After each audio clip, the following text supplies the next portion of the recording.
Selamat siang buat dan teman-teman sekalian. Pada hari ini saya akan membahas yang namanya COSO Internal Framework. Mungkin teman-teman sering dengar di berita ada perusahaan gede yang cabangnya di mana-mana, tiba-tiba bangkrut atau kolaps gitu aja. Nah, pertanyaannya, kok bisa sih? Padahal kalau dilihat dari luar, produk mereka laku keras, tim marketingnya keren banget, dan untungnya kelihatan gede. Tapi pas diaudit dan investasi lebih dalam, ternyata masalahnya klasik banget. Sistem pertahanan atau pengendalian internal di dalam tubuh perusahaan mereka itu keropos banget. Jadi ibaratnya mereka punya mesinnya kencang tapi remnya blong. Nah, bocor anggaran, adanya manipulasi data keuangan, sampai pembiayaan error yang dilakuin sama oknum internal, kalau didiamin terus menerus, tinggal tunggu waktu aja sampai perusahaannya hancur total. Nah, disinilah COSO hadir sebagai solusi. Selama 10 menit ke depan, kita bakal bahas santai gimana sih framework COSO ini bisa jadi benteng pertahanan yang kuat buat perusahaan. Yuk kita mulai dari sejarah COSO. Jadi COSO itu singkatan dari Committee of Sponsoring Organization of the Tradeway Commission. Komite independen ini dibentuk di Amerika Serikat tahun 1980-an.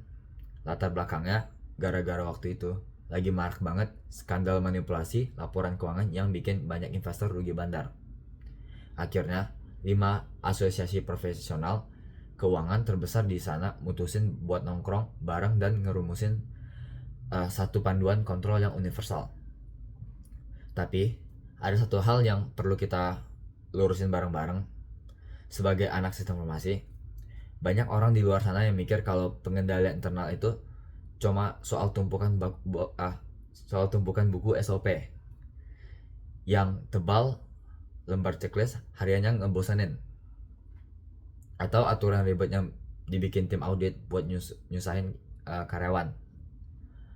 Nah, itu salah kaprah banget, karena COSO itu justru bilang kalau pengendalian internal itu adalah sebuah proses dinamis yang fleksibel. Dan yang paling penting, proses ini digerakkan oleh manusia, bukan cuma sistem mati. Mulai dari bos besarnya alias dewan komisaris dan direksi, manajer, sampai staf paling bawah, semuanya ikut terlibat. Jadi kontrol internal itu bukan hasil akhir, melainkan alat atau cara berjalan terus menerus buat jagain perusahaan biar bisa capai targetnya dengan aman. Nah, kalau teman-teman buka dokumen resminya COSO, kalian pasti bakal nemu gambar kubus 3 dimensi yang terkenal banget. Namanya COSO Cube. Kenapa harus berbentuk kubus? Karena COSO pengen nunjukin kalau yang namanya pengendalian internal itu gak bisa dilihat dari satu sisi aja. Ada 3 dimensi yang saling kunci dan berkaitan. Yuk kita bedah dimensi yang pertama di bagian atas kubus. Sisi atas ini representasi 3 kategori tujuan utama perusahaan. Yang pertama yaitu operation alias operasional. Ini ngomongin soal efisiensi kerja, gimana biar nggak boros sumber daya, dan gimana cara ngelindungi aset perusahaan biar nggak dimalingi atau disalahgunakan. Yang kedua, reporting atau alias pelaporan. Perusahaan itu wajib bikin laporan yang jujur dan nggak bohong, baik laporan keuangan buat investor maupun laporan non keuangan kayak dampak lingkungan. Dan yang ketiga, ada compliance alias kepatuhan.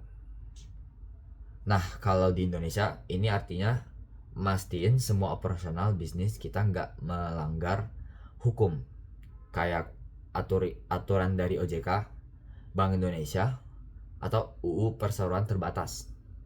Terus kalau kalian lihat di sisi samping kubusnya, itu nunjukin kalau kontrol ini nggak boleh cuma berlaku di kantor pusat aja, tapi harus turun ke tingkat divisi, unit kerja, sampai ke anak perusahaan terkecil. Sekarang kita geser ke sisi depan kubus yang isinya ada 5 komponen utama. Biar gampang dihafal, ingat aja singkatan CRIME. Komponen pertama yang jadi fondasi paling bawah adalah Control Environment atau lingkungan pengendalian. Ibarat kata, lingkungan pengendalian ini kayak tanah tempat kita mau membangun rumah. Kalau tanahnya labil dan berpasir, sebagus apapun rumahnya pasti bakal ambles. Nah, lingkungan pengendalian ini ngomongin soal budaya atau atmosfer di disiplin di perusahaan. Di sini ada istilah keren namanya tone at the top. Maksudnya gimana? Ya, gimana contoh yang dikasih sama bos-bos di atas. Kalau jajaran direksinya aja suka melanggar aturan atau nggak jujur, ya karyawan di bawahnya bakal mikir, ah bos gitu-gitu aja, ngapain kita taat.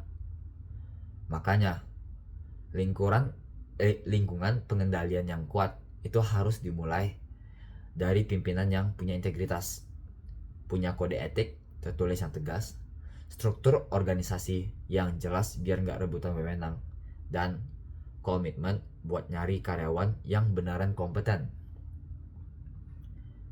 Nah, naik ke komponen kedua, ada namanya risk assessment atau penilaian resiko.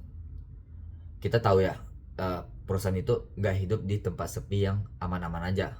Pas perusahaan pengen kejar target, untungnya gede, pasti banyak risiko yang siap menyegal. Koso ngingetin banget nih, perusahaan nggak boleh cuma pasrah nunggu masalah datang, tapi harus jemput bola alias proaktif. Di tahap penilaian risiko ini, manajemen harus rutin banget buat ngedata semua potensi bahaya yang bisa bikin perusahaan gagal. Resikonya bisa dari internal, contohnya sistem IT yang mendadak atau mendadak error atau staff yang terledor. Bisa juga dari eksternal, kayak perubahan aturan pemerintah atau kompetitor yang semakin agresif. Nah, setelah resikonya didaftar, jangan cuma didiamin, kita harus analisis seberapa gede kemungkinan resiko itu bakal terjadi. Dan kalau benar terjadi, seberapa parah rugi duit atau rugi nama baik yang harus ditanggung. Dari analisis ini, baru deh manajemen bisa mutusin tindakan selanjutnya. Mau dihindari resikonya, dimitigasi pakai kontrol baru, diasuransikan ke pihak lain, atau diterima aja karena efeknya masih kecil.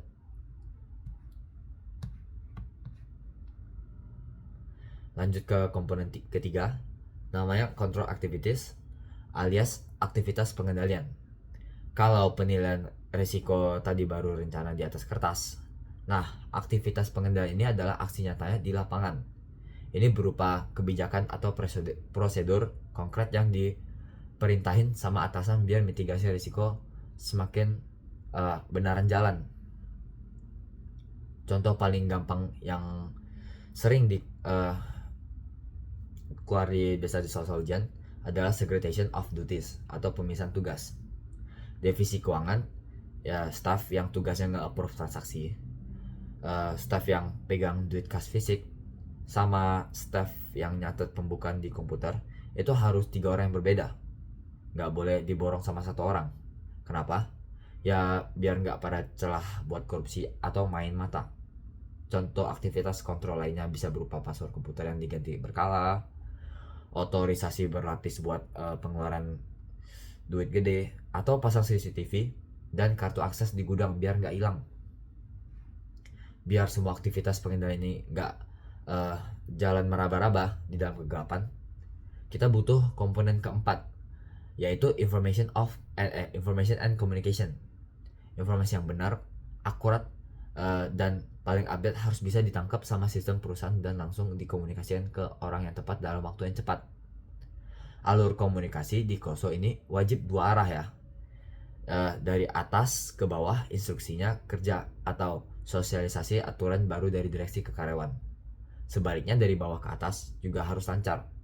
Karyawan di bawah nggak boleh takut buat lapor atau kalau ada kendala di lapangan atau nemu kecurangan.